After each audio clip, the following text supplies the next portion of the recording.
today, it's all about, first of all, helping you understand why,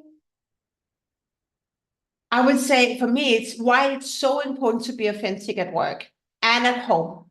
I did a post this morning, I think also did to my community, for sure, the consequences if we are not authentic. And those are huge. But we're diving in on that of being fearless. We're diving into, now you're on.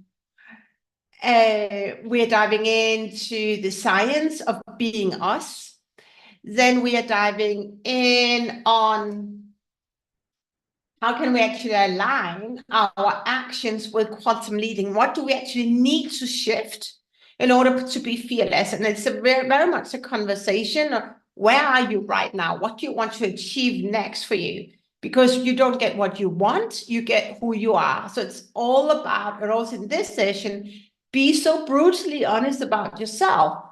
How do I show up right now? Your influence is a mirror of your inner state, and your personal brand is also an influence of, also is a mirror of to what extent you're able to influence. Sometimes we want to influence more, but our personal brand is actually not a match. So we want to weave that one in as well. Talking about the three biggest mistakes, actually, there can be a lot of other mistakes. I want to dive in on the biggest mistakes I see that leaders do, and all those I work with are leaders like you on your levels. We want more in life. We want to create more impact, but we're not conscious aware of how we're showing up. So we're diving in on that, and then talking about scarcity mindset. So it's a really interesting program. And then we have our VIP room, and those who are watching from YouTube, if you want to join us live, then hop over to, I don't even know, our website, www.calbergcoaching.com/fearless-leader-mastery. Sign up there, it's for free. And then you get the link, and then you will be able to join us live in our VIP room and ask questions. And it's very powerful to ask questions because it's hot seat coaching. So that's my invitation to join us there.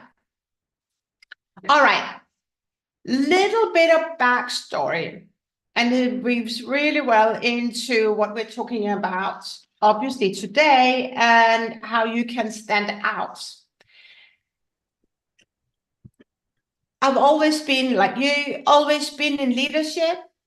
I have, for most of my career, served leaders who were very powerful, very charismatic. I would say very dominant, very, and sometimes also very difficult. And I have both been given, and at one time, I was given 10 sessions to a psychologist, because that was a culture. If I couldn't be in a room with a big and difficult personality, something was wrong with me. And I was even working in HR, and I thought, that is really, really weird. Do I have to accept that people can be really dominant? I just really didn't understand that. And then later on, as I started under my own brand, I then was not directly involved in those political discussions, but I saw how other leaders were set up for success. And I don't think that was the right way to do it. Let's understand how we can take the room being authentic. Let's train that. So that was and I'll talk about later, but one of my mentors would say, like Navi Jane, the moonshot. I had such a passion to change how we set people up for success. So that was my leeway into, now I'm framed it, fearless leader. For most of my career, I haven't been a fearless leader. I have been so afraid of making a mistake. I was so afraid of voicing my opinion. What if I would lose my job? What if they didn't like me? There were so many what ifs. And it took a toll. It impacted my mental health and obviously also how I led. And the more I dive into this, the more I'm always honest, is that I didn't show up as the best version of myself. And I realize that now, but knowing what I know now, no one told me, hey, the way that you show up, is that really in alignment of who you are? I don't believe that any of us on this planet are born negative. We can't, because any baby is born naked. Right? We are all born naked. We're all born with that abundance mindset that if we want milk or we want a football, we want it now. But there's so many opinions that have been instilled in us, and girls have to be quiet, just conform. And I got to really say, but how can we then break free from that? Because I for sure was not me at work. And I even conformed at home to other people's expectations of how I would show up. My passion and my drive and my obsession, as Naveen Jain would say, passion is for losers. We don't want to be losers. Passion is a hobby. So we have an obsession. My obsession is to take leadership to a very different level, where it's not about the result, but it's so much about showing up because we want to create an impact. It's about flipping this script, and it's a bit about what we talked about, Michelle, the other day. It's about coming from the place of, I'm here because of the job, I'm here because of the money, to actually money and salary being secondary. And I so much want to set you up for success. And you, Michelle, you would be so happy. I'm so passionate. I'm so obsessed to set you up for success. I started working with that and playing with that. And what happened was that when you take you out of the equation, then you take stress out of the equation. Then you take pressure out of the equation, because then it's only the cause, the project that we so much want to contribute to. But until then, it's all about how do I perform, right? We're so attached to the result that we deliver. And I hear it so often. And this time of year, right now, there's just so much pressure on people. And they cannot take time out. They don't feel like they can take time out. There's so many results-oriented projects. And they're so in this whirlwind of, how do I even manage myself? How do I manage my energy? I'm sucked into this. I sleep badly. How do I do that? And that's where being a fearless leader comes in. Because it's about, type it in the chat, and then I pause, Michelle, for a moment. Can you hear me? Yeah, I can. Oh, okay. Yeah. So we are not, stress comes because we do not show up in a way that's truly aligned. And stress comes into our life because we are not in control of everything that we have on our plate. But it's because we are not clarity. And I've seen so many leaders, and that's why I'm so obsessed by changing how we set leaders up for success. And with all the things and tools I've learned to share and pass them on to you so you can practice and you can develop, is that instead of burning our light in both ends, instead of, I've seen it, so it breaks my heart when I share that people come in and 8:30, they're just lying, they're just collapsed. That's not worth work. It's not worth life. And really, we're trading in way too much of our life for a job with a relatively small amount of money compared to how many hours we put into our work. So I said, I'm going to change this. But how do we do it? It gets to me to say, how do we actually do it? And I start to learn from very successful leaders. And here's what I discovered is that for us, and that's the greatest leaders in this world and entrepreneurs, for us to be fearless, or the greatest leaders, they are fearless. They have no fear. They don't come from fear. If we come from fear, we come from scarcity.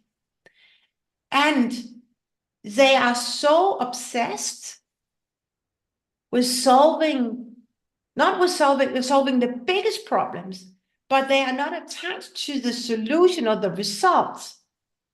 They are attached to the conversation. And that's a fundamental different way of thinking when we go to work. When we go to work and we say, this is my result, and we're so attached, then we come from a place of ego. And it's transactional oriented. But I know you and all the other amazing women with my community and my network, you want to give back. You want to take your life to the next level, as Michelle and Switz were talking about.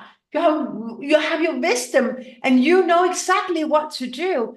And you're ready to give back.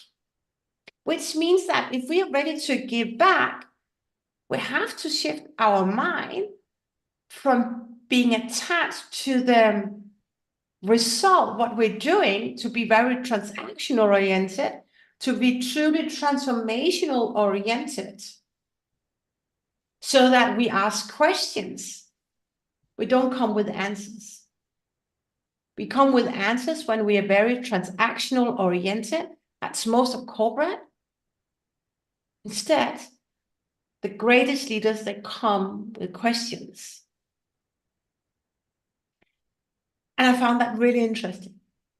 Yeah, it is. That required us to flip the script and moreover take ego out of the equation, because success is not about me. It's about the conversation and the questions. And so you go out and rehearse and train and do your transformation. So when we talk about fearless and abundance leading, the signs of that, not only is that the mindset of how you see yourself, your self-concept, but it's as well as your conscious awareness and the thoughts that you think, all about how you serve. And I got to really dive deep within and say, but how do I actually, at that point in time, how do I realize I don't even record it now, I record it on. It's recording on YouTube. Oh yeah. How did I present myself? And if you follow Bob Proctor, for example, he was my online teacher when it comes to this point, is that you're not just a name, you are you. It's just me. No, it is really you. Take a hand, take my hand. And I got to really understand, what did he mean with your identity? And it's also the work from Neville Goddard. Neville Goddard, back in, I think it was in 1937, he did some training, and he talks about I am. And most of my career, I said, I am a change manager. I am a consultant. And I started to struggle when I presented myself as a coach. What is a coach?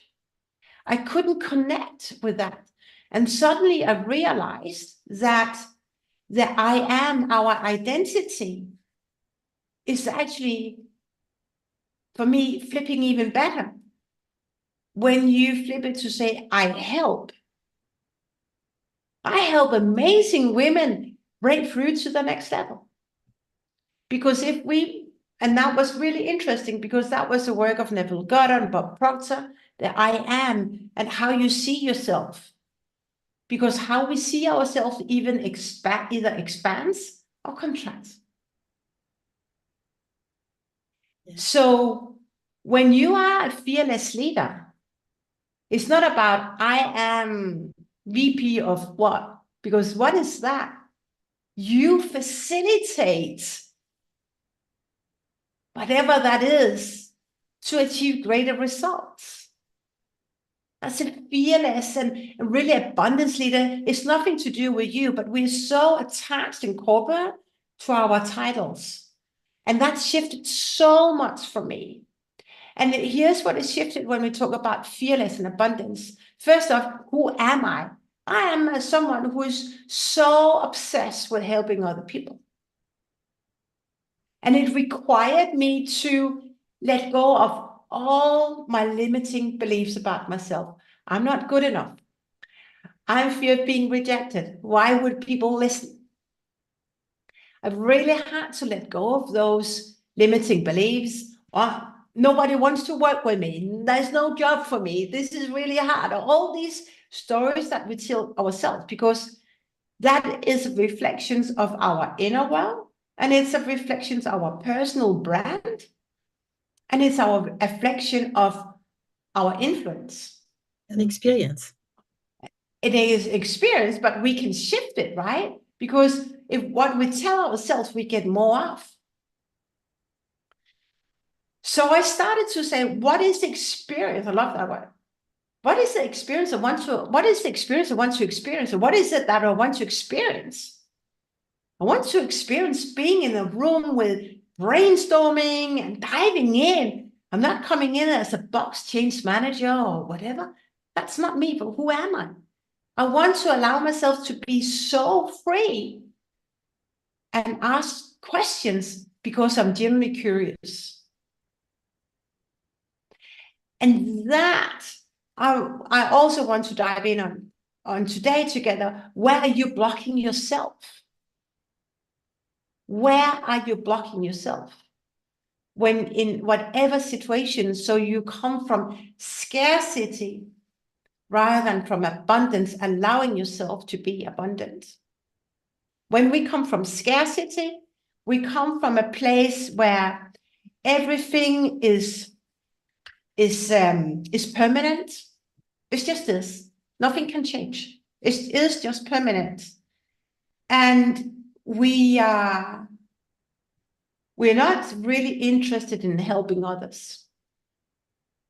When we're genuinely interested in helping others, title doesn't matter. It's about being in the room or crashing the room so that we can ask the questions.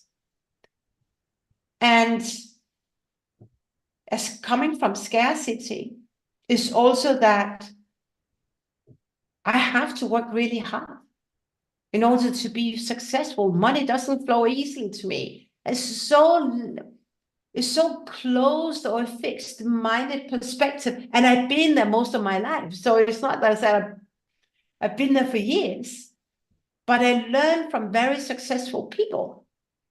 And when we go and just observe the corporate world, most people operate from a level of scarcity. And when we operate from a level of scarcity, if we want to be the abundance leader, we want to be the fearless leader. We want to be more greater than those who operate from a scarcity mindset. We have to break free so that we can challenge that mindset that is so fixed, that is so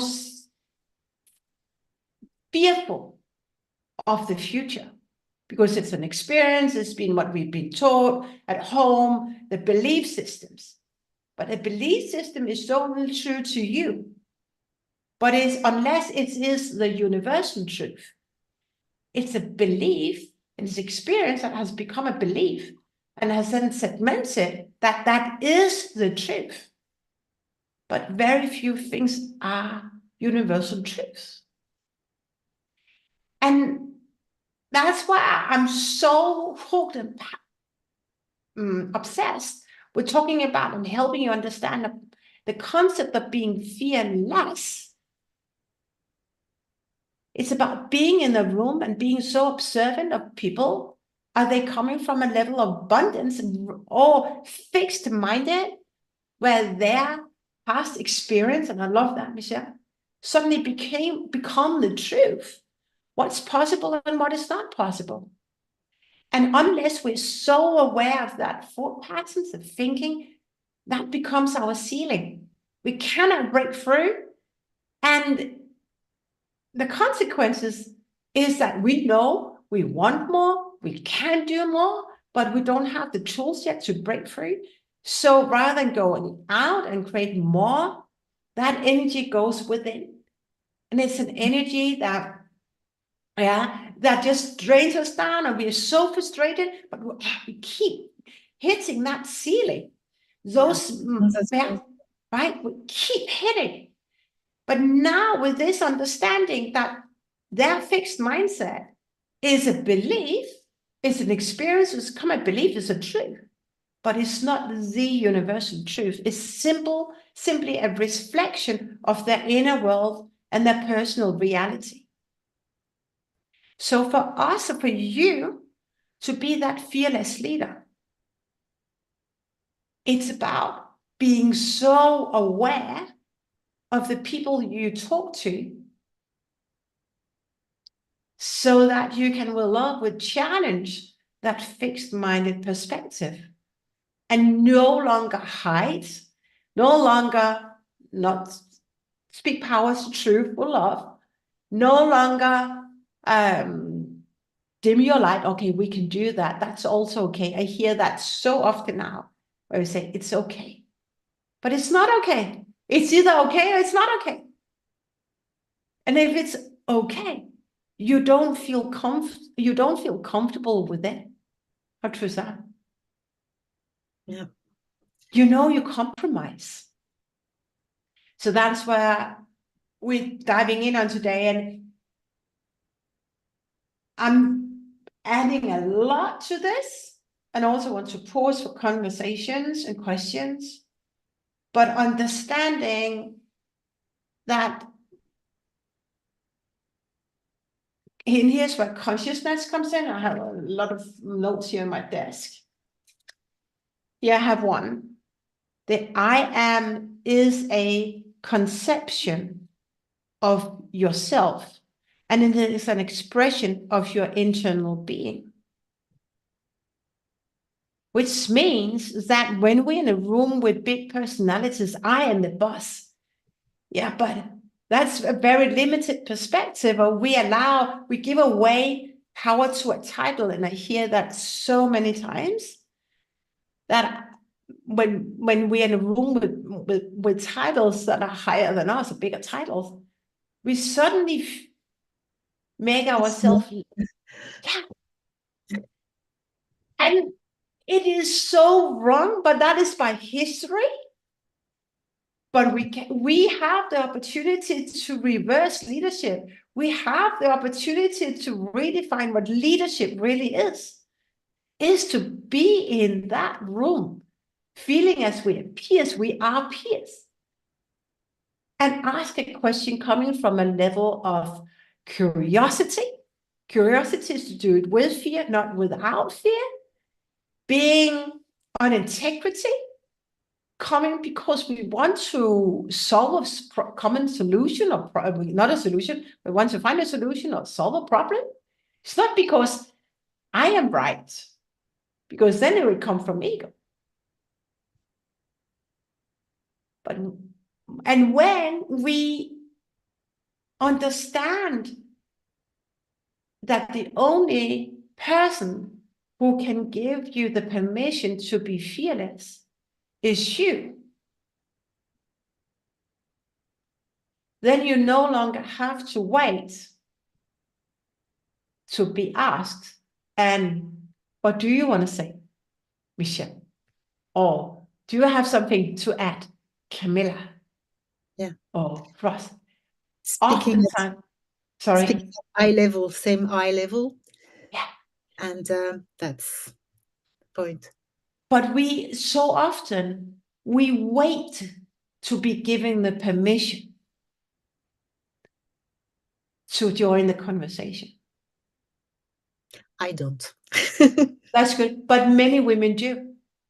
Yes, most, you're right. Absolutely. You know, when you're saying that, I'm thinking of big meetings with a lot of C-suite people, for instance, and even directors, they are scared to speak or whatever, and they're waiting to be asked.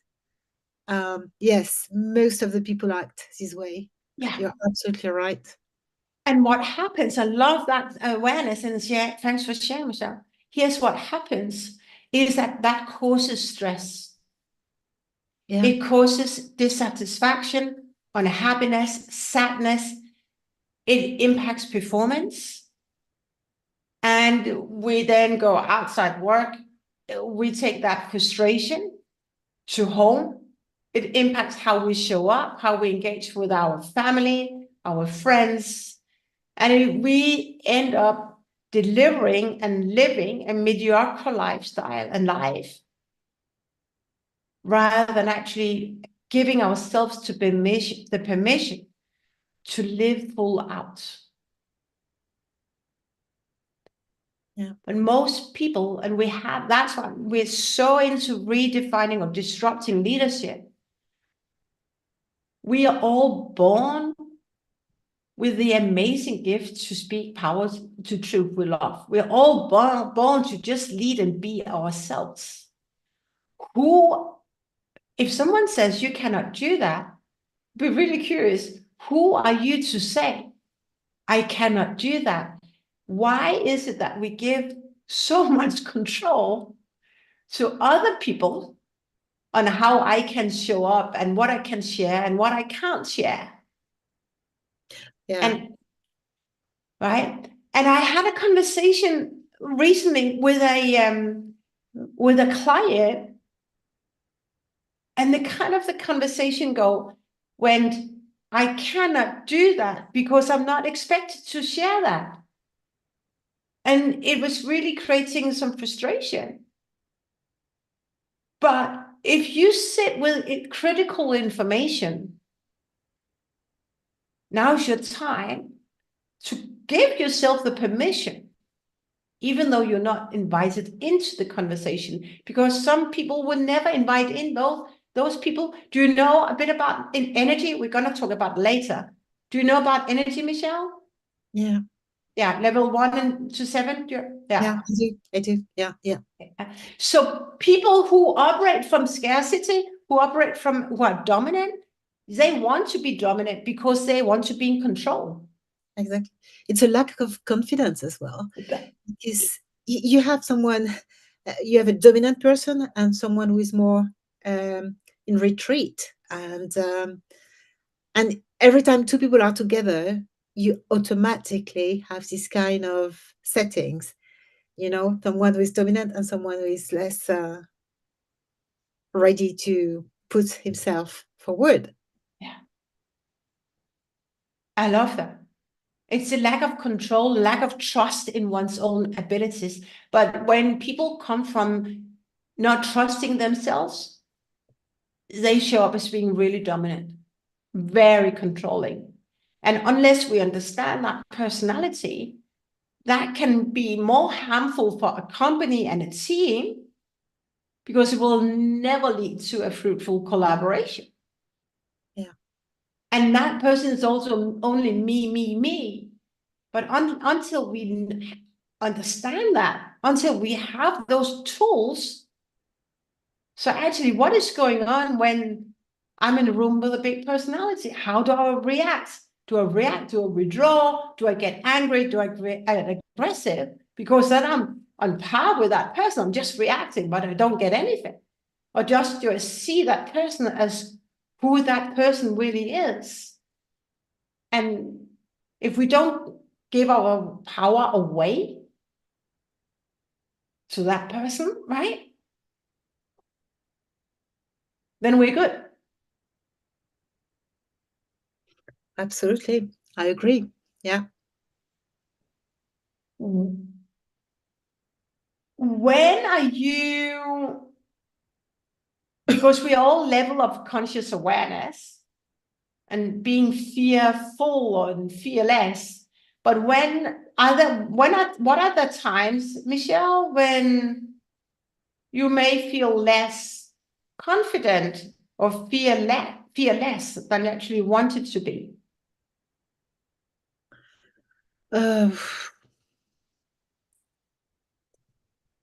Usually I'm not fearless. I mean, I'm not impressed with titles, with people who think they can impress one because they are used to and it works most of the time. So it doesn't have any impact on me.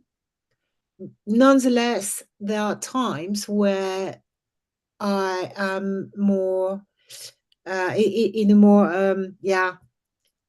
um, in a situation where I don't feel as confident as I should. But I would say if I'm in a meeting, for instance, and I'm not absolutely aware of what is going on, and I want to take part to the meeting, but I can't bring anything to the table. Of course, I feel bad, and I feel small. Just to take back what you said earlier.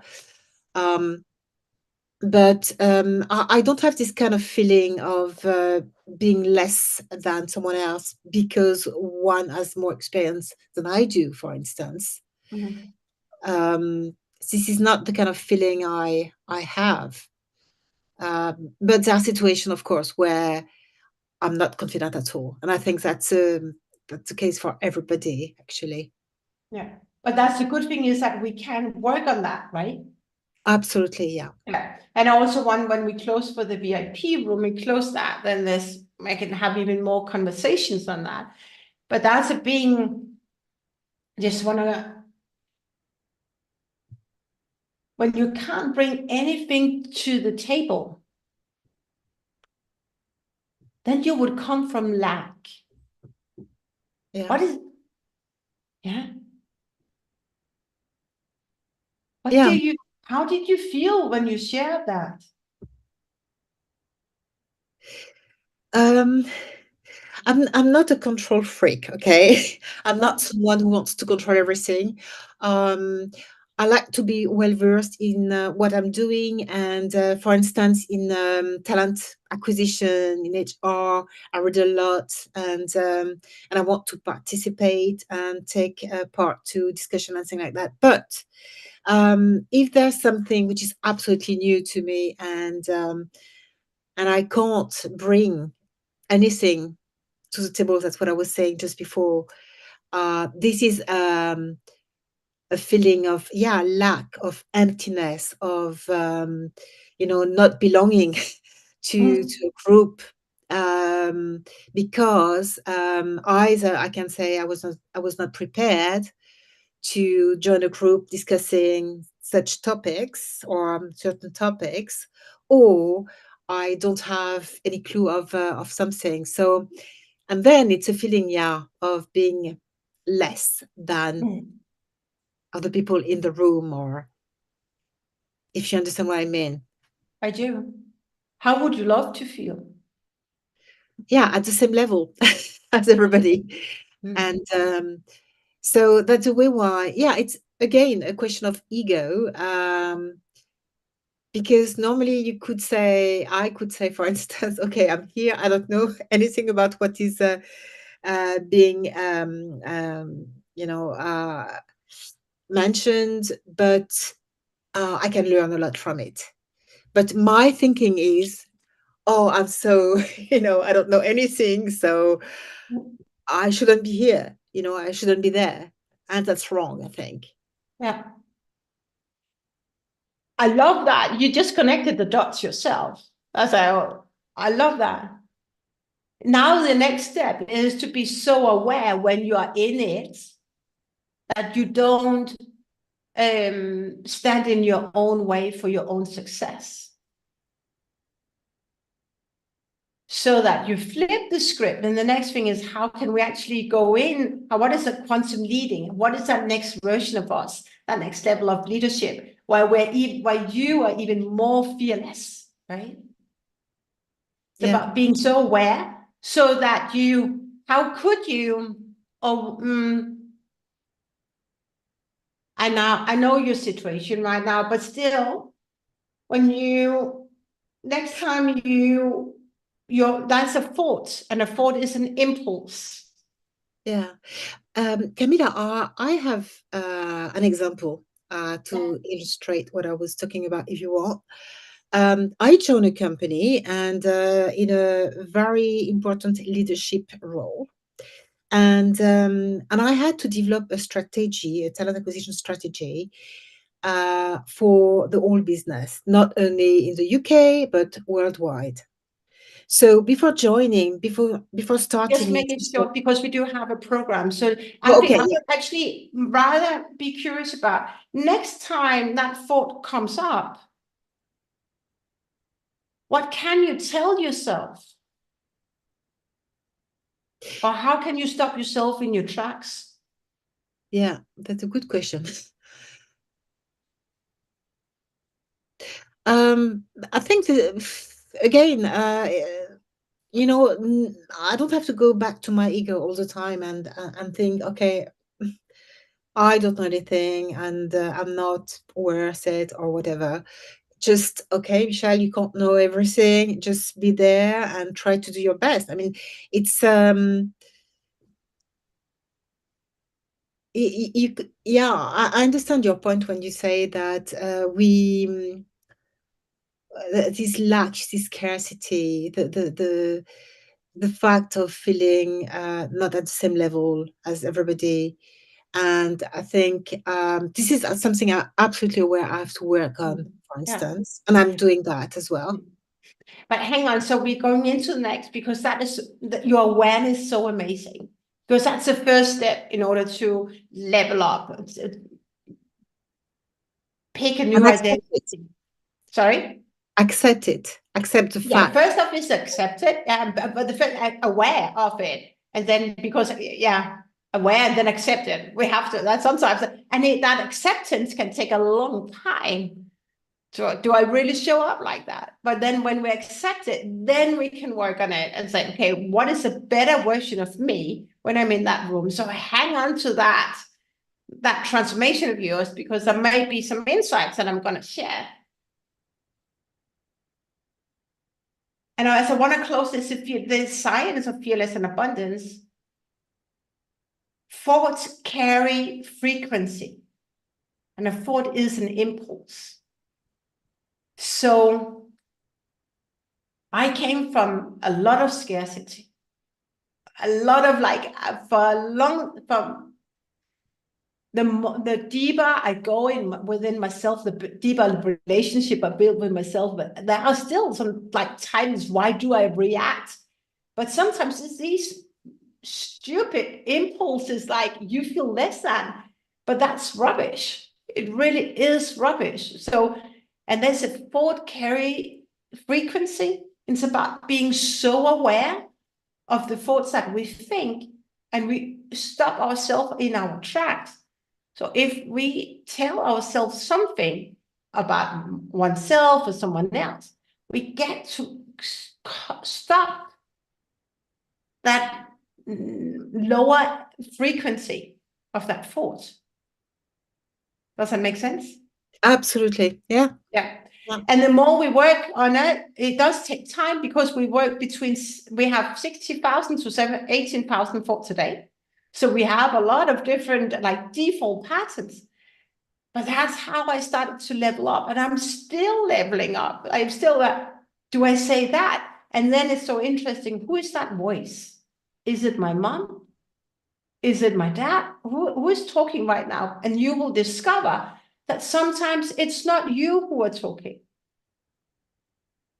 it's actually someone else, because you are a product not only by all your experience of your teachers and your employers, but also of your parents, my parents. Yeah, education and how you grew up and everything. And so that's Exactly. why you're right. We have about 60,000, I think, thoughts per day, something like that. 60 to 80,000 thoughts a Yeah, day. exactly. And Yeah. And want us to start controlling them somehow. And and meditation is a good way to do it, by the way, or a so hang mindfulness. on. Yeah. And so here's what's really interesting, and what we're doing in different cycles and certain communities, also with my private clients, is that we speak between 60 and 80,000 thoughts a day. And remember, we talked about before about, and I also call it surface level questions and leaders, where we don't ask questions. We are so attached to the results. And unless we start to really pause, then, and now you should consider this as a head,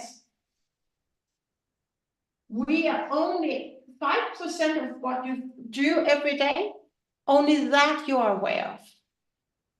Only 5% of your patterns you are consciously aware of. Which means that we have a lot of subconscious beliefs, ways of doing that no longer serve us. But we just do it because we've been used to it. And sometimes we've been taught how to do it. We just do it. Yeah, and it's again a question of confidence, self-confidence. Because what people Hang put on. in your No, head, it's not. Because this is a product of your, just how you've done it. And it's whatever that is of self-confidence is help you. But now it's about, when we want to become fearless, it's about being so curious about, how do I show up each and every day? Yeah. And we mirror, without us knowing, from when we come in, when we get our first job, we start to mirror other leaders. And for sure, I'm being a high flyer, and I mirrored how high flyer leaders do and operate. And we oftentimes model those leaders because they're also the thought leaders and sought after leaders in that company. But it's not to say they have the best leadership style. So we start to do it like that. And also how our moms talk to us and how our moms show up, for example. Yeah, everything plays. And Ross was right. She has written something. I don't know whether you saw it.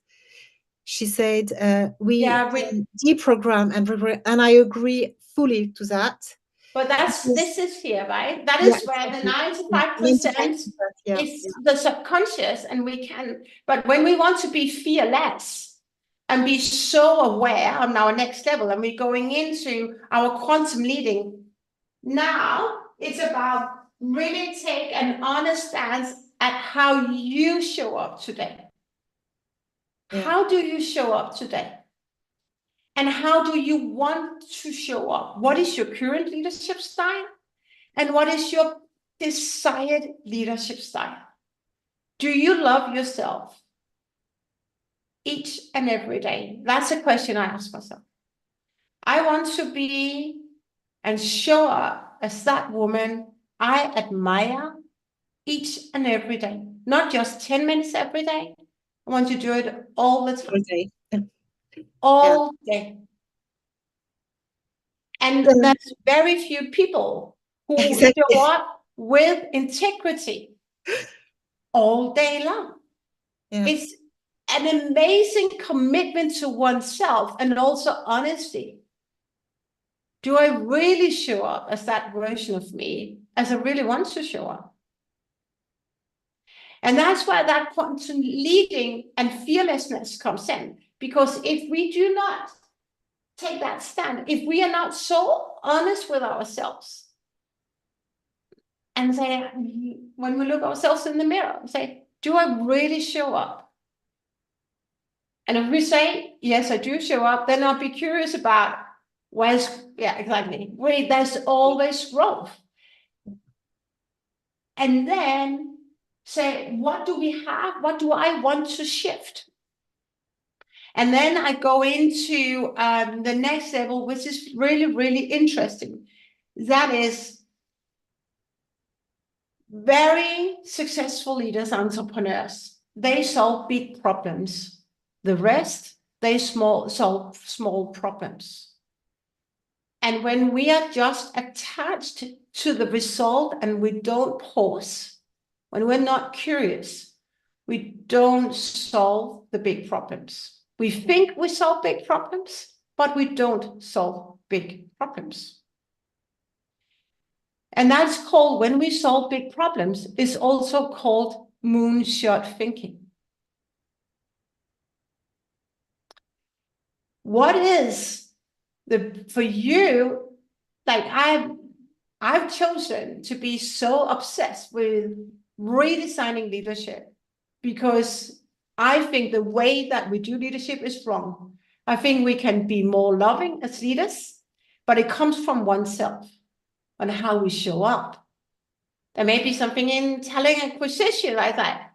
This is so like, let's disrupt how we do talent acquisition. And that is moonshot thinking. It's about finding what is the biggest problem we have right now. But most often people do not come into a meeting with that mindset. People come in to a meeting with the purpose to have answers to the solution.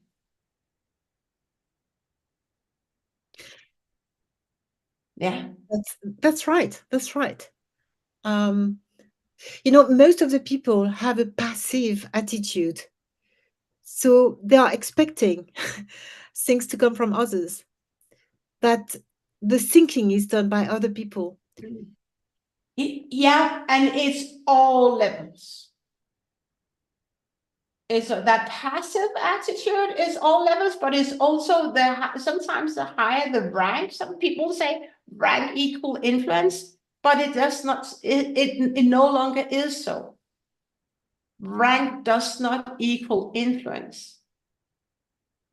But influence is your personal brand.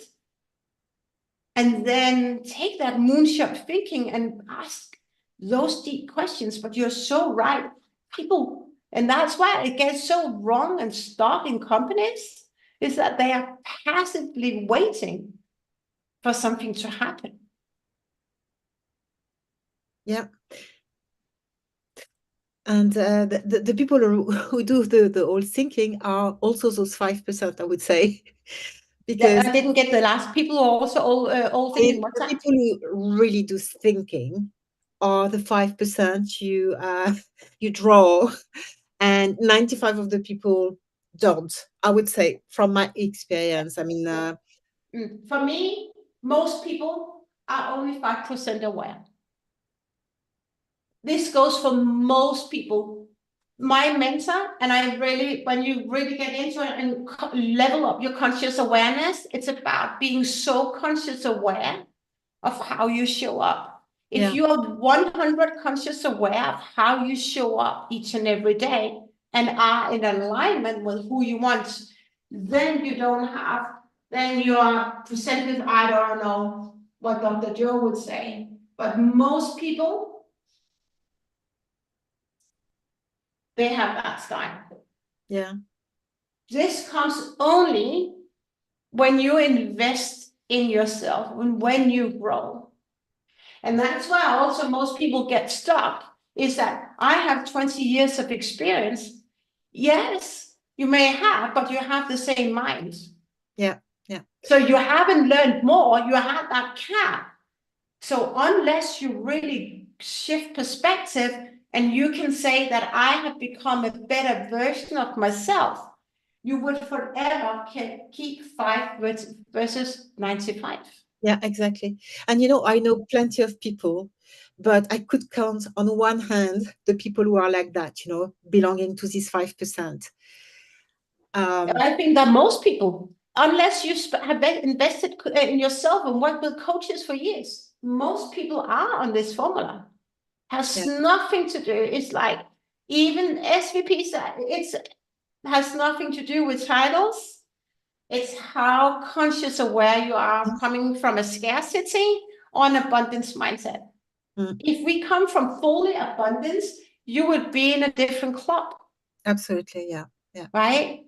But when we want to be fearless leaders, we want to understand our subconscious mind.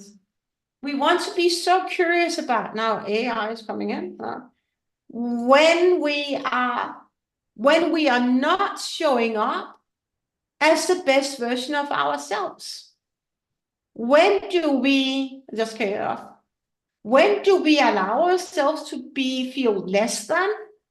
When do we want to feel that we have to come with the answer? Like, that's all about understanding, when are we playing small? How are we reacting? Are we aggressive? Are we attached? We don't want to be attached to the result. We want to be attached to the conversation.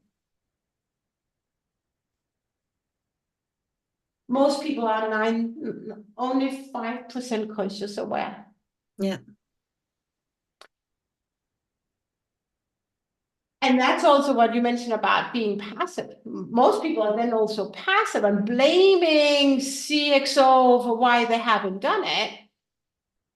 But we want to break free from that community, that circle of leaders who act and think like that. We want to become greater than the rest. Like, we want to be part of the 1% club who actually brings to the table very powerful questions. And we do that with integrity. That's the moonshot thinking, disrupting, even though there is this dominant person, because we know that dominant people actually come from control, and that can be in the childhood, but whatever, they feel very dominant, and they also performance-wise that I've done that, this is mine. But we want to challenge them with love. And that's why the fearlessness comes in. And the question to you is, where are you right now in that, where you are right now on your performance? And what is that next level of you where you are less fearless? What is that next version of you? Again, a good question. Where I am now, I don't belong. I'm not sure. I don't think I belong to the 5%. I'm not. I mean, I'm aware in a sense, but not fully aware. So I don't belong 100% to the 5%. But I would say I'm working towards this goal. Yeah, and you will always hear, you probably know this. No, you're not, but in general, we are all like, the big population is not 5.9 right? No, but I'm aware that I can get there. Yeah. No, but here's what it is very, very interesting when we're about being fearless. We can only, our results can never supersede our conscious awareness. Will never supersede our conscious awareness and our identity. So if we want to, in my circle, it's about, and me also, it's like, I have these audacious goals. I don't want to disrupt leadership. Oh no, I have some but I don't know how to do that. But I just know I want to put out this movement, because I think it's so wrong that we give so much power to title, so much power to rank, and it impacts more lives than I think we want to admit. Yeah. But as Rose said before, it's a programming from school, from parents. These titles, I mean, it's coming from, yeah. grew up with that in mind. Yeah, but its title is its history. But when we talk about our next level, then we have a big industry where we think like that. A lot of women, like so millions of people, are still we've been taught to have respect for titles. And majority of companies operate like that because it's not about the culture, it's actually the people and the mind. How do we show up? How do we take the room? What do we feel? How do we engage with these people when we don't have built a relationship? How do we then show up? We shy away, we hide because he's a CEO, so I don't have to share. Like that's so much, but that's one company cannot do it at all. So my obsession is to disrupt how we think about leadership, disrupt how we think about titles. And where was I? Then asking you that, what is that next level for you? Then how do you show up today as that fearless leader? What questions do you ask? And then what is that next level of your leadership? What is that next level of you? Where you are even more abundant, when there is no fear, because right now, if we operate from a zone of comfort, but when we want to grow, we want to do things that are out of our comfort zone. Otherwise, we don't grow as leaders. Yeah. So it's about understanding, where do we play small? Where do we accept? Where do we tolerate? And where do we want to really live full out? I truly believe that most of us do not live full out. And how would live full out be for you?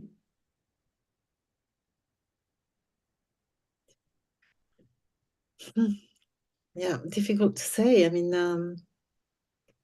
it's very subjective, actually. It depends on, your whole story, what made you actually, and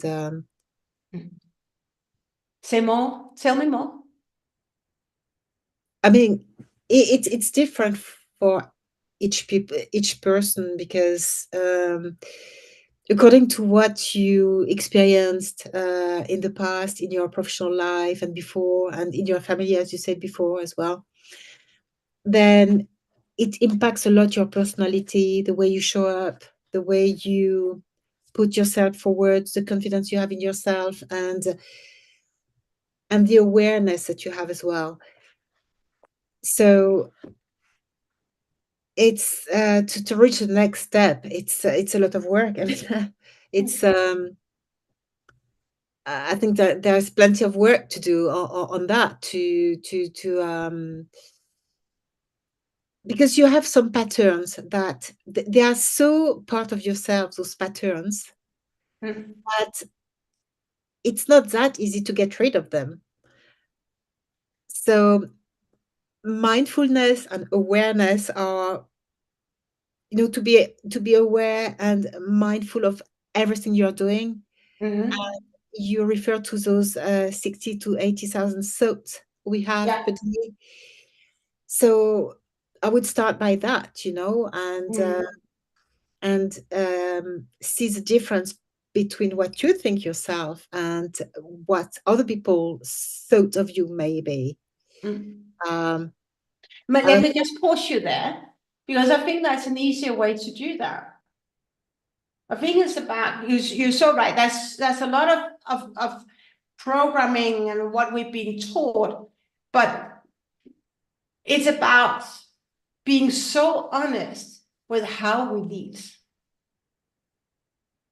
And also, so I work with people who have like a really ambitious goal. Where do you want to, how do you want to, what is your calling here? Why are you here? What is your biggest gift? What do you want to pass on to the next generation? What is the legacy you want to create? That's a big goal. That's an audacious goal. We don't know how to do it, but it's that inner fire, that burning fire. Say, I want to do this. But how to get there requires to become a different version of ourselves. And when we talk erase the programming. No, but there's nothing to do with programming, because that's just what it is. Because otherwise you give that too much power. But it's about being so conscious, aware of what are your limiting beliefs right now when you enter a room, when you show up as a leader, that makes you do what you do. And what is that next step of yours? What is that next step? How would you really love to show up in each and every meeting? What would you love to do more?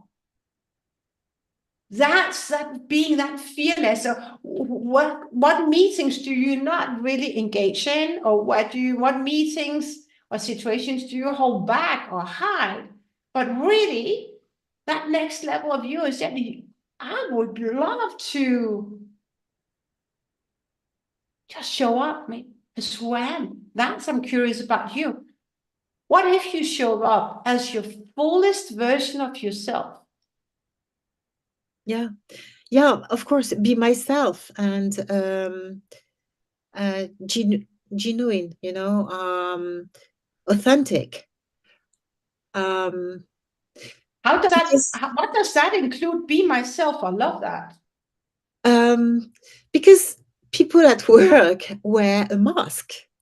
Yeah. According to where they are, with whom they are in a room, in a meeting, who they are talking to, referring to titles, as you mentioned before. If you have plenty of C-suite people listening to a presentation you are doing, maybe you will lack this authenticity, because you'll be stressed somehow, and you will think of yourself and not of what you're delivering. And you have to reverse this and think more on what you are delivering, presenting, and less of yourself, of your ego. Yeah. And what about you? So now that's the outside. What about you? Where do you stand in your own way?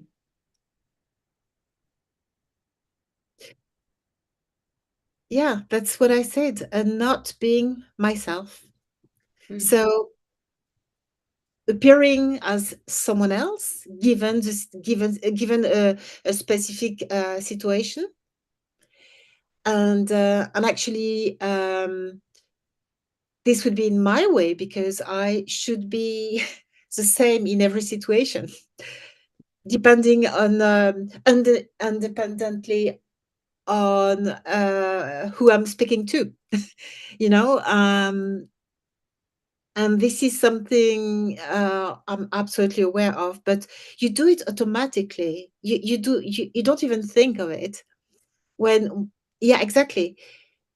Because if I too speak with a lot of people sometimes, and I thought, Michelle, you're this and this, and that's wrong. I should have thought, okay, this is what people want to listen to, not me, but what I want to deliver, what I want to tell them, to teach them, and that's it. But yeah, I love that awareness. That's why I love that. I love this conversation. So my question to you is,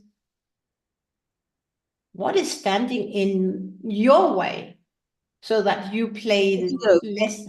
But the ego. And tell me more about that ego. What does that voice tell you? The voice tells me, for instance, when you stand in front of a mob, a crowd, people will first look at you, how you are dressed, how you stand, how you speak, the gesture, and everything. And I think I will concentrate a lot on that, how I appear towards those people. And again, I'm aware it's wrong because the time I dedicate thinking of this kind of thing, I'm less focused on the real purpose of my being there, meaning the thing I want to teach to people, or, the presentation I want to do, or whatever I want to do. Yeah.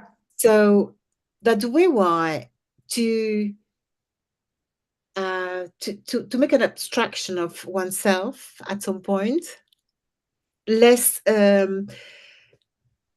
mean, I shouldn't think too much of myself, but more on the content, not the form, but the content of So what is it? And when I love that insight. So what is the fear? Could it be, as you mentioned before, fear of not belonging? What is that gets you to get you disrupt yourself in your tracks? yeah, because I think that's human. Everybody is not scared, but aware of the judgment of other people. Why do you give that power? Yeah, exactly. That's wrong. I know, but I have to work on that. I mean, I know I shouldn't care about that at all. But you grow in an environment where everybody's criticizing. Um, for instance, you sit at a table in a cafe and you see people going around, and a lot of people would say, "Oh, look at the dress; it's awful," or whatever. And you have this in mind. So when the attention of people is focused on you, you know that there will be things like that that people But say. I just want to stop you there, because that's where I want to take a choice. It's your choice whether you want to engage in that judgment and tell, right? Or you want to love yourself so much that you are enough. Yeah, but I'm not sure it's a question of love. It's, for me, I think it's more a question of self-confidence again, Okay. because um, it's it's a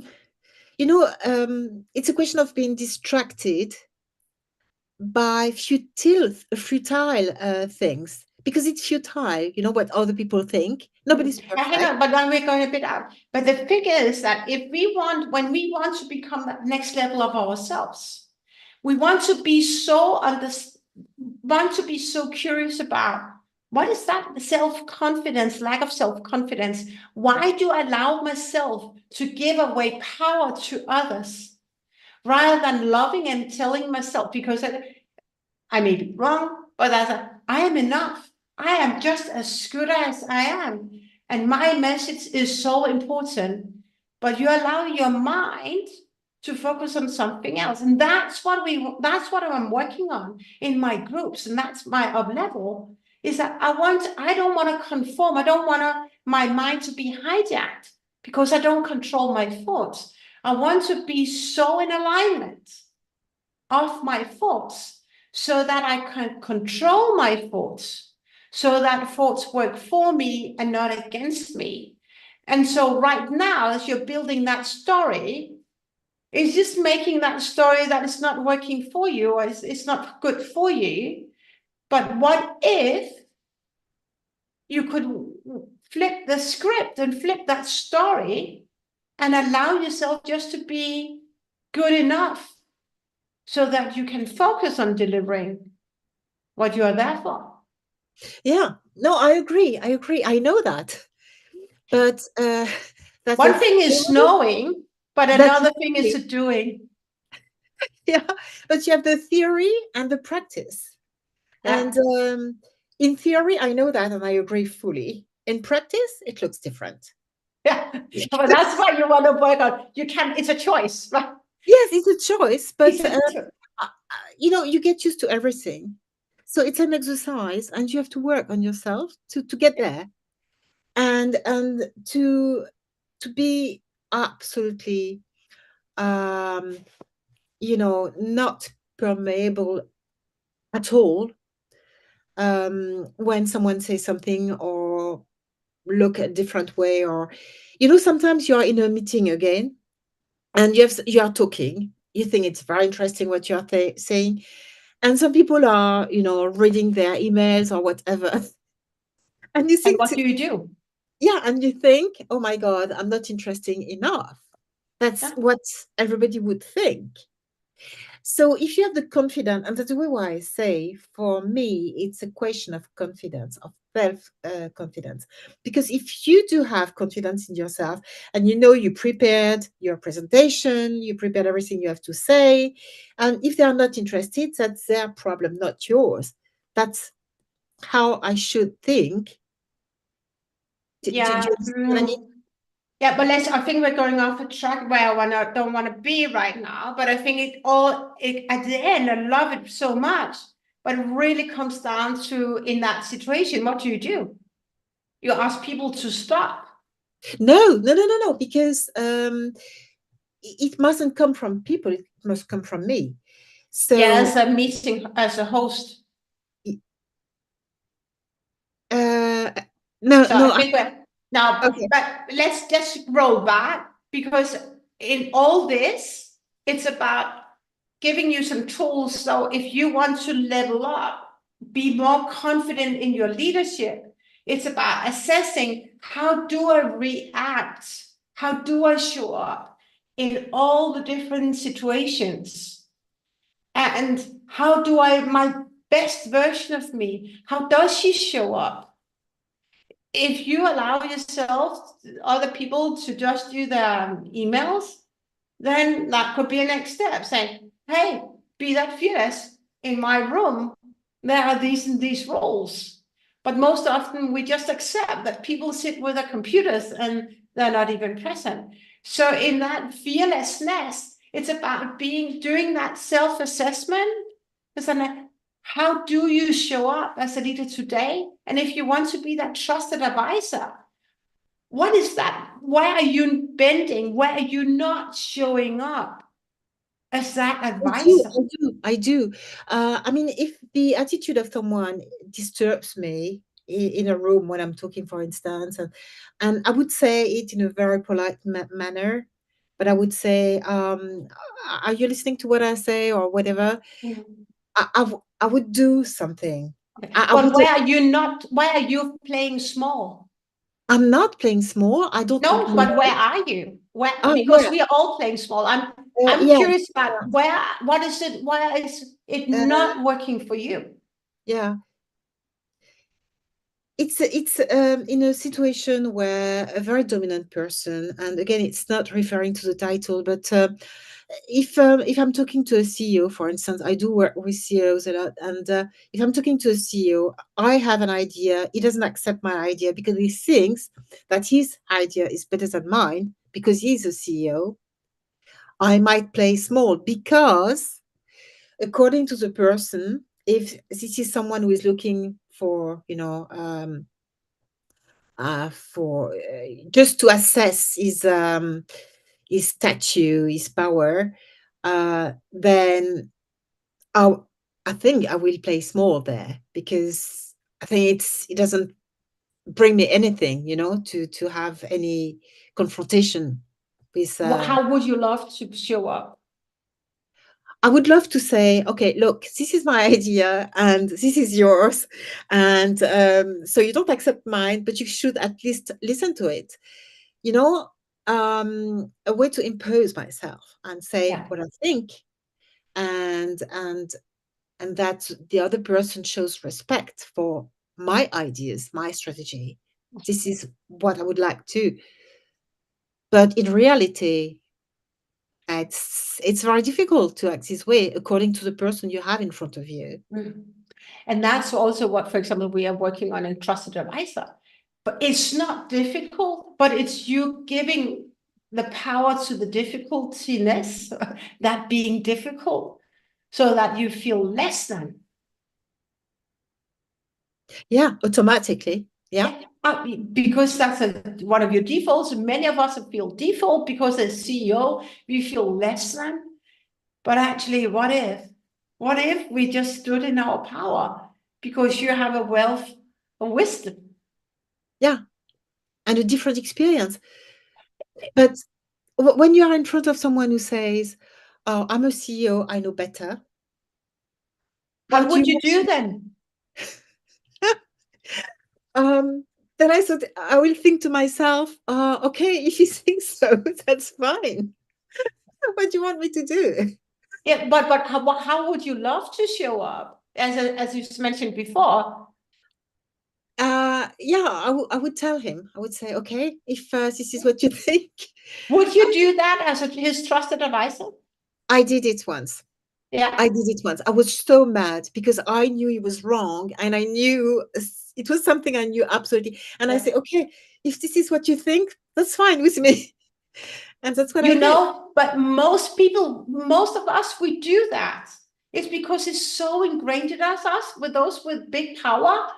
Okay, you know it, but we just know and want to share something in model. One thing is they know, one thing that you know, but you also being so lovely. So is a one thing. Another thing is that you embody. And like the CEO, he knows because of his past experiences, but it's not the future. And that's what we want to understand. Why are we playing ourselves short or selling ourselves short? So that we can, I said, that's interesting, but let me just share with you what I know, because that's what you really wanted to do, right? Yeah. So if I remember all the 4 steps,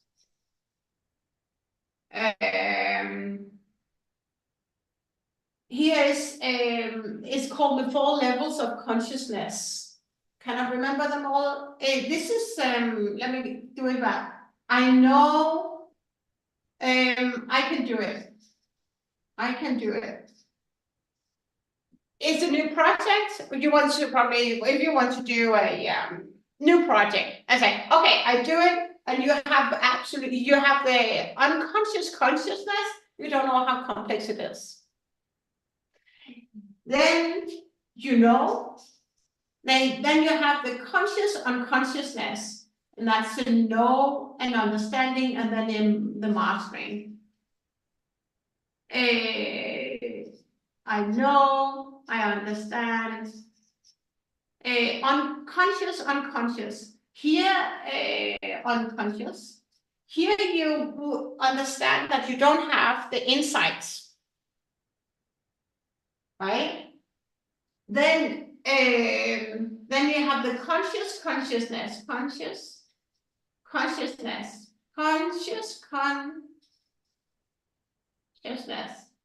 That's about, I read it, I do it, but they don't master it, they don't embody. This is embodiment. Embodiment. And oftentimes, oh, here's I'm mixing up. I have heard about it, I know, and then this is a doing. You are only in this space when you master it effortlessly, without mental capacity, mental brain power. Most people, that's why we get stuck, and that's why we dive so deep in the trusted advisor, is that, well, I've been through this. Most people say, okay, but I heard about it, and say, okay, and then we would stop.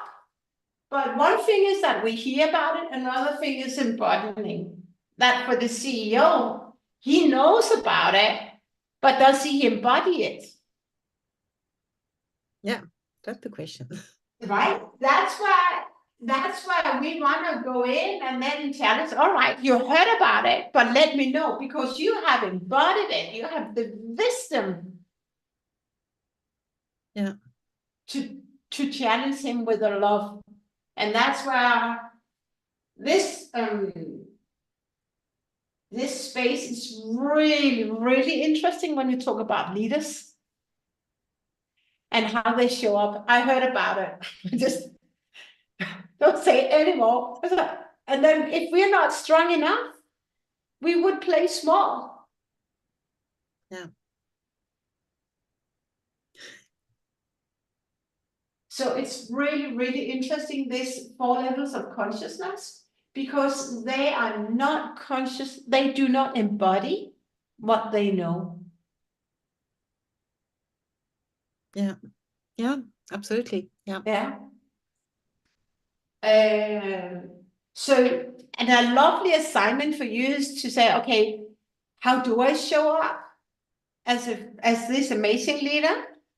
And where do I not show up as I really want to show up? That next version of me. How do I really want to show up? When do I react? It could be an email coming in. Do you give that? That's just an example, right? With one name, do you give that an impulse?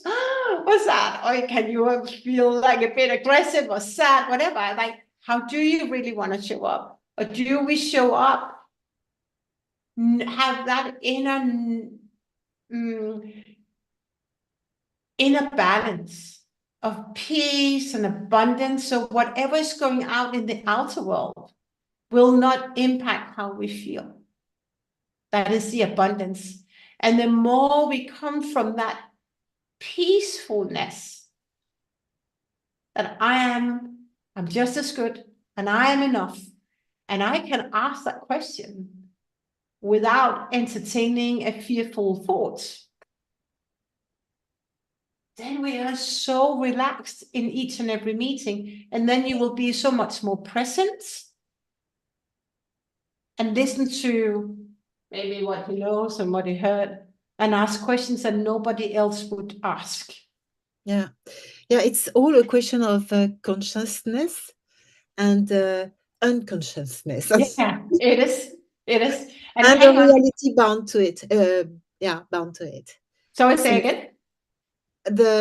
I said it's a question of consciousness and unconsciousness and the reality bound to it.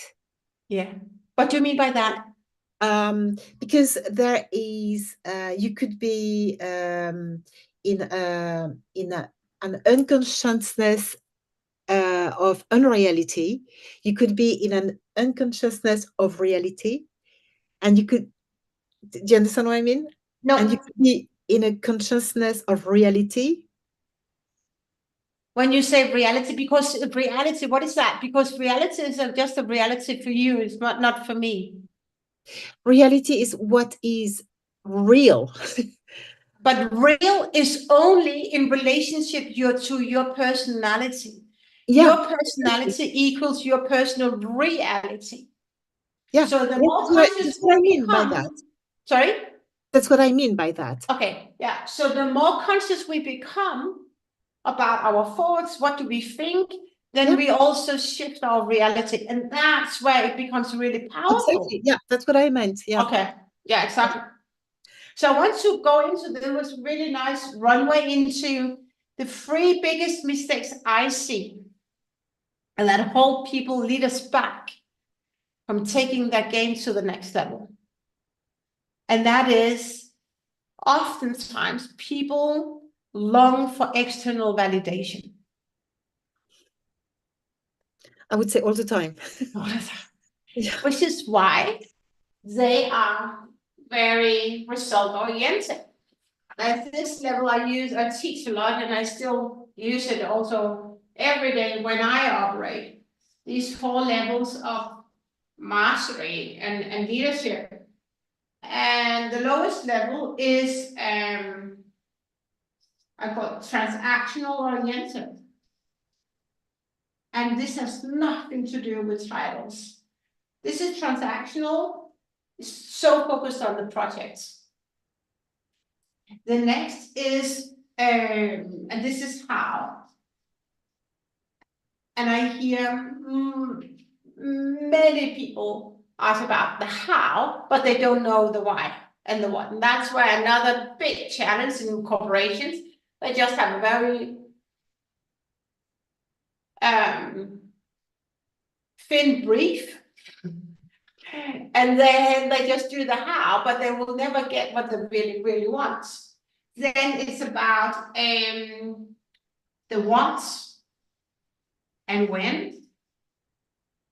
I forgot right now what that level is. the transactional, and then there is this is integrator as a manager. Then there's a communicator. This is the corporate why. But where you really want to go is here, it's transformational, where we are attached to the personal why. Does that make sense? Yeah.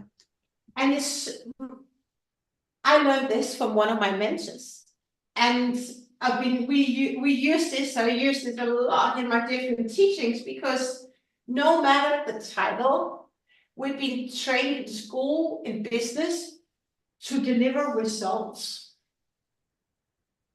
and that is really draining. Yeah, it is. But we want to go up here, and us for do that. About consciousness is about letting go of ego, right? And really come from a place of serving. And that's what we talked about last week. Being so attached to the conversation. Because what happens is that then external validation, I've delivered that. I got this bonus, that's me and me and me. But that is coming from ego. When we do, and this is how much money I made. But here, money is secondary. The conversations you have is primary. And then the result, and then you're being paid in proportion with the impact that you create. And this shifted everything for me. And it also means when we talk about being a fearless leader, we cannot be fearless when we're in the how. Then we're so attached to the result. But here, that is abundance. That is the fearlessness comes in. Because you ask questions that nobody else would ask. Yeah. Yeah, I agree. I absolutely agree. Yeah. And another mistake that I see, and it's really good actually, I draw this, is that when we take, for example, your situation, and I don't mind it because we're broadcasting live, so, but take your situation. You're going into a meeting. When we're so attached to the conversation, now we're so attached to the result that I want something out of this conversation, then in our mind, that was also Neville Goddard, it says then the mind cannot slow down.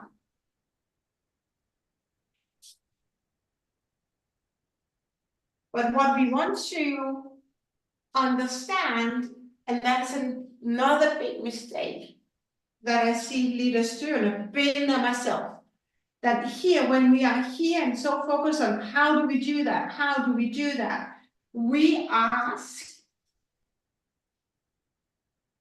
surface level questions. Surface level questions, because we are so attached to the delivery. How do we do that? When we allow ourselves to slow down and be so present, and that comes by practice. Like, let me just think about this for a moment and take 30 seconds, just practice, like, or maybe take 2 minutes. Let me just think about it. Or I feel I got a bit like triggered right now. Let me just reset, right? When we allow ourselves to feel our vibrations and slowing down, that's where the bold questions come in.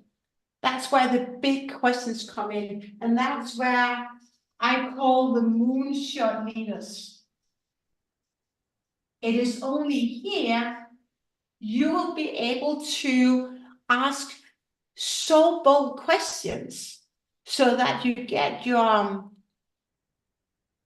those you're in the room with to really, really think. Otherwise, and we tested it a lot in Project Olympus, is that then people would just shoot from the hip. I know this and I know that, but they haven't even paused to reflect. Yeah. Yeah, that's absolutely true. And I want to share the last one. I really want your reflection on this. What happens?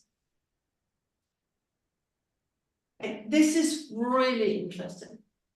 And I see my own patterns in this as well, right? When the how is not materialized as we want it to materialize, we oftentimes we withdraw. Say again? We withdraw. Yeah, okay. Right? Then it's the ego coming in. I'm not good enough. They didn't want to listen to me. Yeah, Da yeah, da da da da. yeah. Then we But withdraw. again, this is unconscious because you're used to act like that. Yeah. So this is something you do automatically and you don't even think about it. Maybe you don't even realize that you're withdrawing. Withdraw. Yeah. That's because you have this pattern in yourself. That's what I meant before. And you have to break this pattern Yeah. by being conscious and aware. Exactly. And the way to do that is really to invest in oneself and be so curious about, because we cannot do that ourselves. That's why I have mentors on, because the words that you subconsciously pick is that comes from a thought, and that thought pattern is more than 1 year old. So we want to break that. But that withdrawing also impacts our performance, also impact our trust advisory muscle. Yeah. So we want to be, and that's one of the top 3 mistakes I see. People are so attached to the how, and if it doesn't resolve the way that they wanted to, they kind of blame or excuse why they don't see themselves as successful. So I also started to say, excuse me, it's time to That's all redefine. a question of belief, wrong belief. And Yeah, but it's also time to redefine what is success. yeah.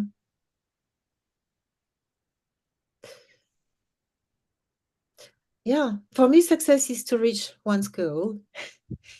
And What does that mean?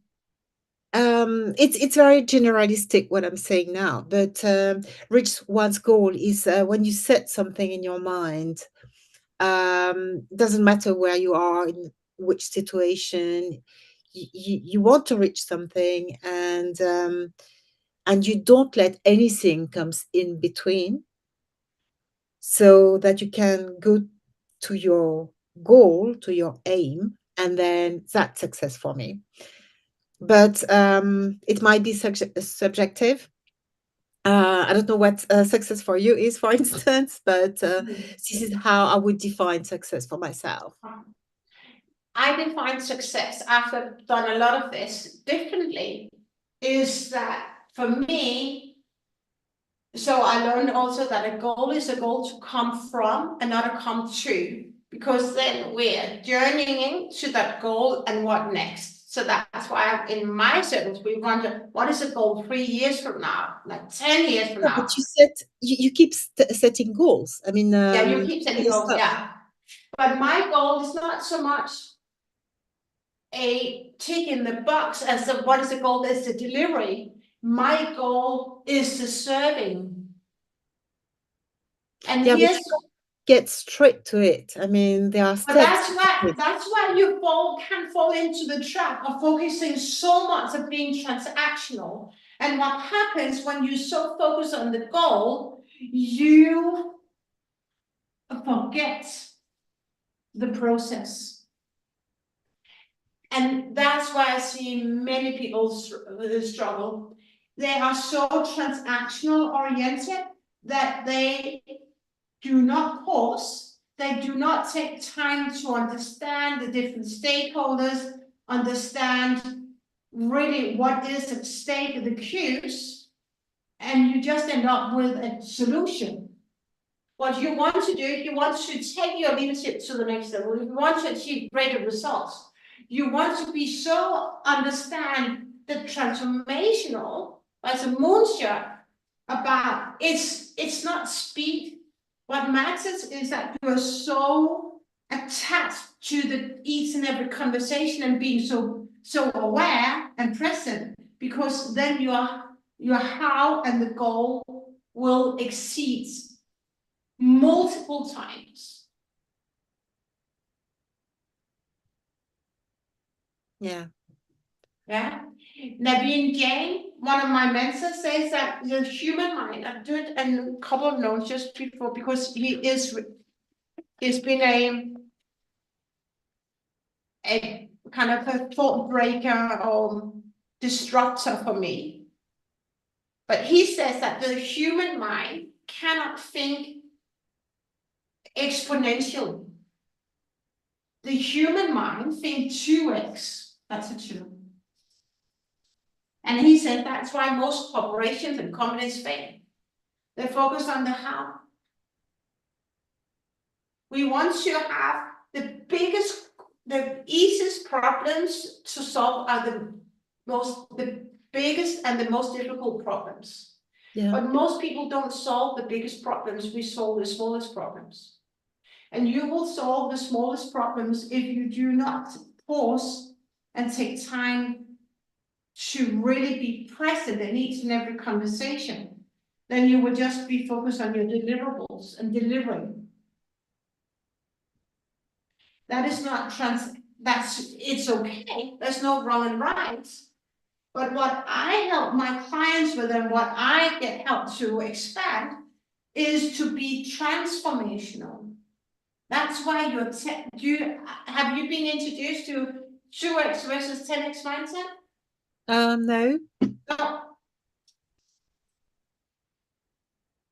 2x success is that we think linear. We think time is linear. And that's a 2x. But the 10x is that you go there and then up here. This requires completely different mindset, completely different prioritization, completely different ways of asking questions, and be so attached to the conversation where we are here very deliverable, so oriented. And that's why when we map it over to the 4 levels of consciousness and leadership, is that most people are transactional oriented, even though they believe that they're truly change makers, but they are not as change makers as if you really slow down and are so curious about the why. Most people,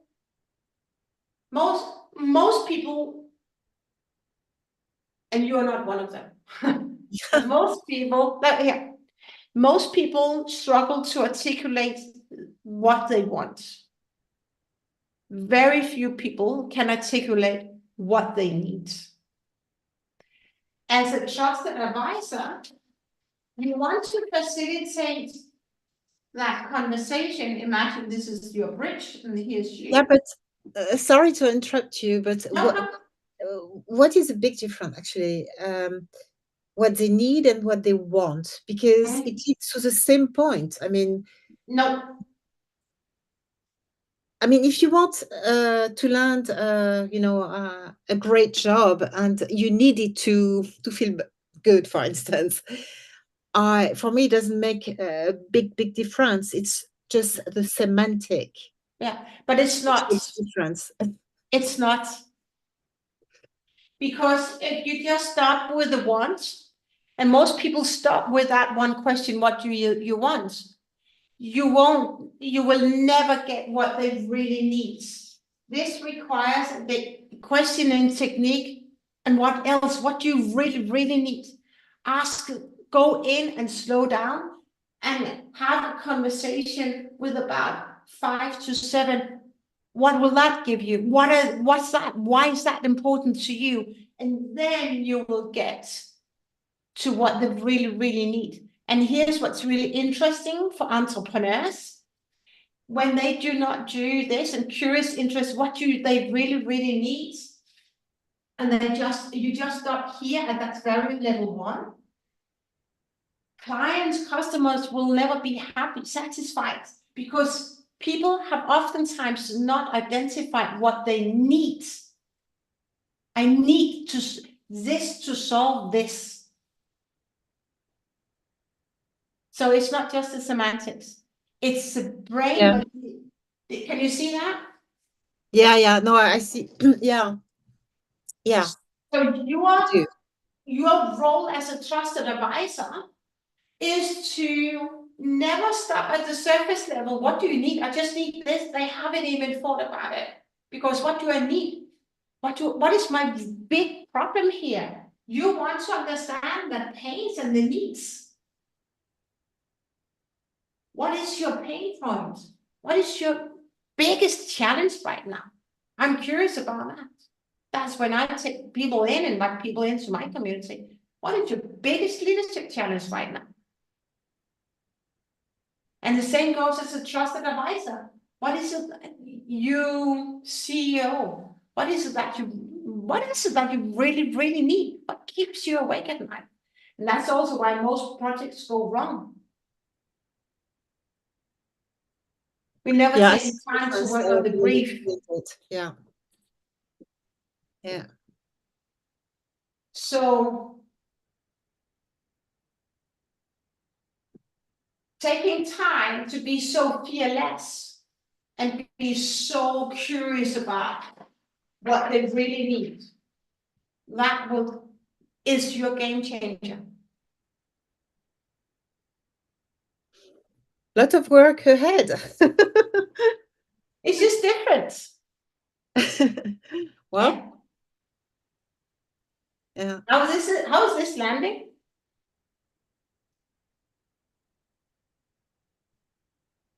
No, basically, yeah, no. Again, it's when you have it clear in front of you like that, you think, yeah, it's very easy. You can get there. But I think the way to get there is not that easy because you have to do something for it, and it won't happen from today to tomorrow. I mean, it will take yeah, but No, yeah, no, of course, you're absolutely right there.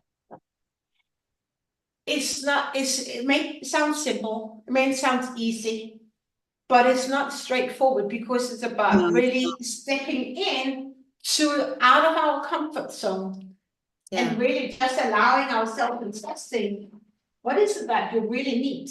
I'd be so curious about that. It requires that mindset shift to do that. And that's what we're training. That's what I train and help my clients with and trusted advisors, like really hands-on. What is the biggest challenge right now? And we do that in my other community, Project Olympus, in different ways. But it requires us to be so conscious aware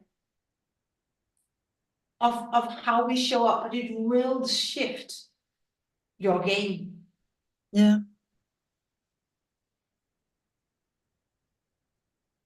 And how can you, with what we have discussed today, what is it that you can easily apply to where you are right now in the conversations that you're lining up? Yeah, my takeaway for today would be, first of all, I think to try to control my thoughts a bit more to start with, and to maybe differentiate whether the thoughts are coming from me or where else.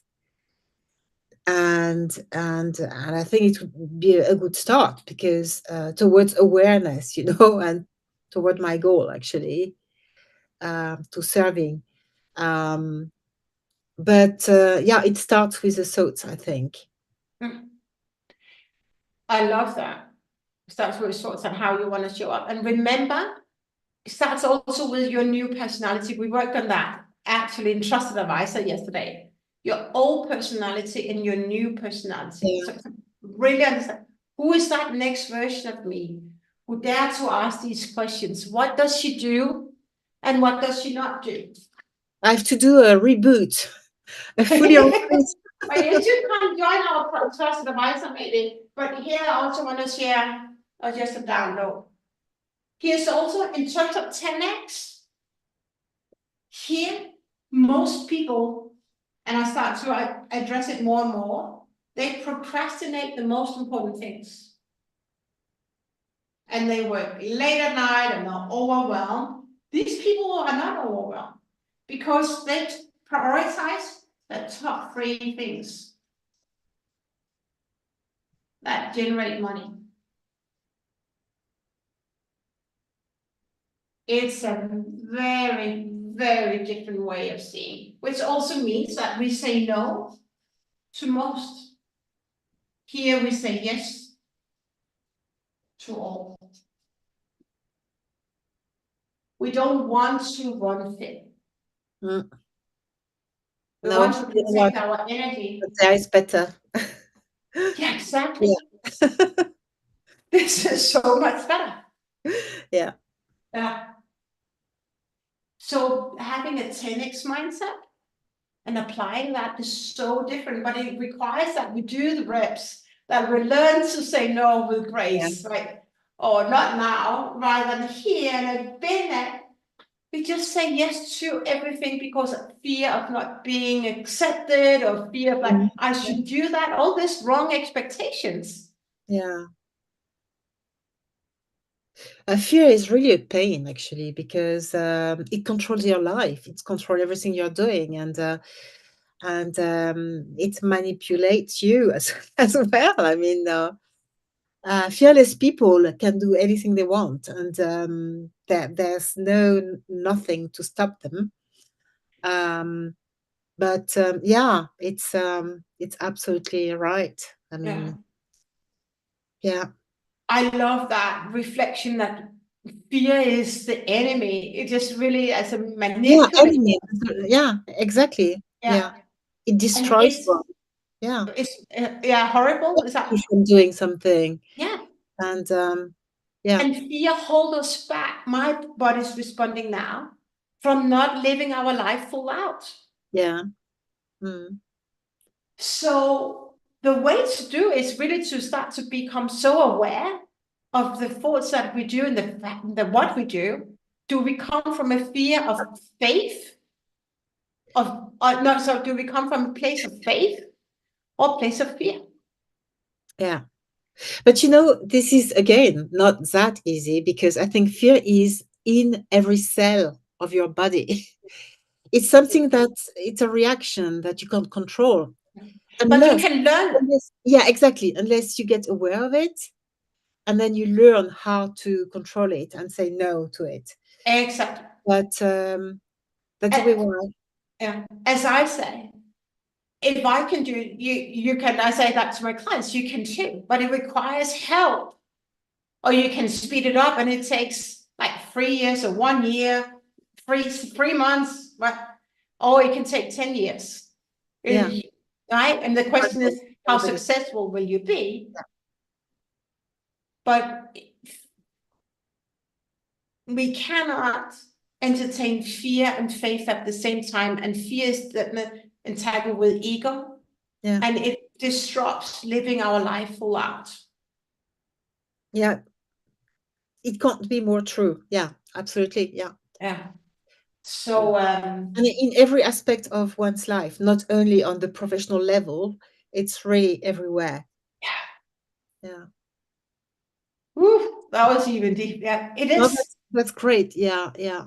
It's good Yeah. to hear it, because I think we know it unconsciously, but to hear it and to see it demonstrated like you did, it's good, to remind us, you have to be careful and mindful of what you are doing and thinking, and the way you act, and no place for fear. So yeah, it's Mm. that's very good, really Yeah. good. I was only aware of fear showing up at work. I was not so aware of fear showing up in my private life or my personal life. But you're so right. It's friendships, it's It's all education, of us. it's wealth, it's Yeah. financials, it's everywhere. Health, mental health, right? It's everywhere. So that's why we Wonderful. want the conscious awareness. Yeah. Just before closing, I just want to drop that this one opportunity may be for you, that I'm still inviting you in to join us at Project Olympus if you want to join us. Also, I am filling a small group of leaders for a group VIP day, where we'll be about 10 people for whole 4 hours together, where we really dive in on your blueprint for 2025. Most people do not plan where they want to be end of next year. What version of them do they want to be? What are the fears? They want to tackle the biggest leadership challenges. What is that? I'm curious about that. That's what we work on together in that group. There is a onboarding call. There's an integration call coming up 1 month after to help you with the tools and help you kickstart 2025. And it's something that I have done with my mentors for a long time, even started back in BP, because I was trained to think 5 years ahead. Where do I want to be? And continuously review that. But now I'm feeling that small group of leaders. We're running the first, I think it's the 19th of December. I can't remember. But if you wanted to, I'm dropping that invitation now for 10 people. It's only... You said 19th of December, right? Yeah, that's the first one. Okay, let me write it down and see whether I can join. Yeah. I'm gonna set out some information, but it would Okay. be amazing as the price point is as less than $1,250, and is a private day with me is $15,000. And this is so impactful. So I'm dropping that. I would love for you, if this speaks to you, to sign up and we can have a conversation about this. But this group VIP day will shift that. You have so much clarity on what to do, what you need to do in order to get where you want to go and achieve in 2025. Yeah. Okay. Let's see. It's noted as the 19th of December. Let's see where I am at that date. Yeah, let me see. I will go back to you on that. Yeah. And let you know. Yeah, and I will send more information. But I just wanted to let you know, maybe you have someone because this is about, and we do that even deeper in Project Olympus, but that's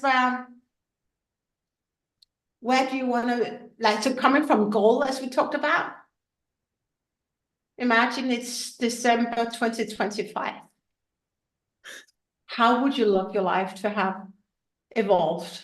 How would you love your leadership to have evolved, right? Yeah. And what needs to shift? I think we talked about that last week. You don't get what you want, you get who you are. So if you want this, what needs to shift? What belief systems needs to shift? And we're doing meditation exercises. We have like a workbook, like going so deep in this time together. And we have an onboarding call, we have and a form, and we have an implementation call afterwards. I'm super excited about this because it sounds great. It sounds great. Yeah. Yeah. So I wanted to drop that. Just before we close, any reflections, key takeaway from our time together? That have been really one-on-one. That's amazing. Yeah, that was very great. And there's plenty of takeaway, actually, a key takeaway from what you said. And but I will reflect on that a lot, and I will certainly apply it to me, to myself. So what are one of the key takeaways that you want to apply? I want to be more on the 10x side than on the 2x. um, and I understand also that I have to know what I need and not what I want. So makes the difference, which you explained quite well. So I will reflect also on that. So it's a lot of exercises for the moment and for the coming days, and I will think a lot of that. Yeah. If I were to run this again and offer this again, why should people sign up for this free workshop? Because I think a lot of people are not aware of that. They just go through life with their fears, with I know a lot of leaders are so scared, and so because that the way they function, that the way they are, and they don't know anything else. So I think that would be great for such people. And if I do think of some people, I'm very, very happy to recommend you and Yeah. let them join also one of your meeting podcast. Amazing. Yeah. Yeah, a lot of people don't know, actually. They know their fears, but that's normal for them. That's their life. That's a way to be. That's themselves. And Yeah. yeah, They're and not. great people, great people. I know they are so all the time. Oh, I'm scared. My manager wants like this. My N+1 or whatever, and they stop being themselves. They just are the way other people want them to be, and this is wrong, of course. So maybe that could bring them a lot, open their eyes to see a podcast like yours, and make them think and reflect on how they could act differently in their future. Yeah. Oh, thanks for that, because that's it, right? Yeah, it is. We haven't got the tools. We don't get the tools from Yeah, school. exactly. They And we don't have just skills. Yeah, that's it. Yeah, and they we need the just right think tools that's it. to change their way of being, of acting, and yeah, Yeah. Oh, thanks for that. ask the right Yes. questions, and Yeah. yeah. So I'm just gonna close here. Just stay with me. So and I'm just gonna close the recording. Okay. So now we are off. I don't wanna be on YouTube with that. So, but thanks, Michelle, for joining. I really appreciate that. You're very welcome. I was a bit. It's funny because we are not on recording at all anymore. Huh? No, Sorry? No, we are you're not not. recording. There's no Yeah, recording. yeah. No, I mean you're sure. No, Yeah. we are not. But it said, because I can't close, Yeah, but it says recording paused. Yeah.